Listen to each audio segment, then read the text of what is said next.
ولهن مثل الذي عليهن بالمعروف. ولهن د دې ښځو دپاره هم حق شته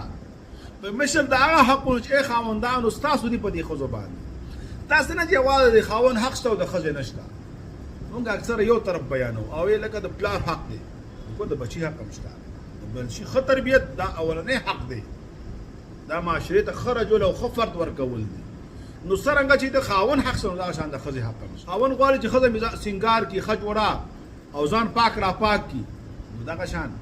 ښځه هم دا غواړي زما خاوند ځان پاک را پاک تا باندې لازم دی قرآني فیصله ده. ولهن مثل الذي عليهن بالمعروف. عرف مطابق وا ابن عباس فرمایي دی آیات کریمه لاندې خاوند هم ځان برابر دی. داسې جامو کې چې خلو بوی تی نزي د کار بوی تی نزي انسان وسره تنګيږي خپل کور ته نه داخليږي خپل بیبي سره به نه ملاويږي هغه سره پکې نه کینی بلکې خپل وس مطابق جائز چې کوم حسن او جمال دی د زینت اسباب دي هغه به استعمالي پاک صفا لمبېدل صفا جامع چوله ګیرا سر وخته غوړوله سپری خوشبو لګوله خوله کې مسواک وهله صفا ستر خپل بیبي ته راتله به به د ښایسته زندګي. نن د جانبینو نه څه کېږي نقصان کېږي. بعض ځایونو کې ښځې داسې چې لاړ شي هغه به خیره نه خچه نه وي هغه به ټوله ورځ د کور کار کړي جامې به یې خولې وي د هغې نه به بوی ځي ځاناس هم ګرمه ډېره وي چې خولې ته لاړ شي بدن به یې بوی کوي نو خاوند به ترې نفرت خاوند به په دې سوچ کې چې د بله نکاح وکړم بل واده وکړم دې ته ما ګزاره نه کړي. ښځې ته هم پکار دي چې کله د خاوند د راتلو ټیم شي پکار یې ځان صفا سوتره کړي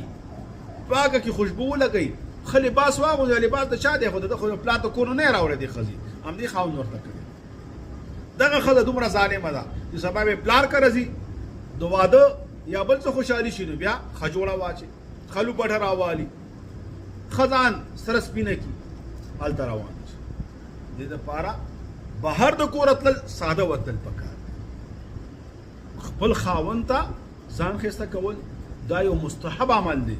په دې باندې ورته اجر میلاویږي چې د خاوند سترګې د نورو ښځو نه بندې شي د خاوند سوچ کې دا نه وي چې زه بل واده کوم بل نکاح کوم. بعض اوقاتو کې د خاوند وس هم نه کېږي لیکن دا ورته ضرورت وي ځکه چې ښځې ځان نه پاکوي هغه ځان سره خواري نه کوي هغه خیره نه خچه نه وي هغې نه بدبویي ځي هغې باندې ماشومانو بول کړي په جامو باندې هغې سره هغه ګرځي هغې باندې د خوراکه ګندونه پراته هغه خپله مسواک یا برش نه وهي هغه ځان نه صفا کوي هغه ویښته نه برابروي هغه ویښته نه خوشبویه کوي. نو بیا څه ګوره خوشبو د سړي دپاره هم شته او د ښځې دپاره هم شته. شریعت وایي ښځه به داسې خوشبو استعمالوي چې د هغې دپاره بوی نه وي لیکن رنګ وي. سړی به داسې خوشبو استعمالوي چې هغې دپاره رنګ نه وي لیکن خوشبو وي.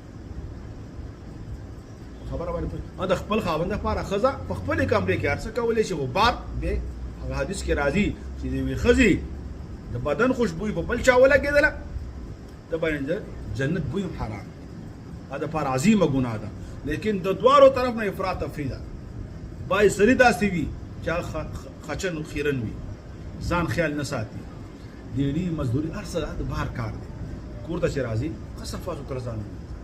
ډېر مزدوران داسې ما وکتل مارکیټ کې به کار کوي ښه به خیرني ښه به خچني هر څه به وي ښه کور ته چې ځي لاړ شي غسلخانې ته ښه صفا سوتره ولامي او ښایسته جوړه راوالي هغه واچوي بیا به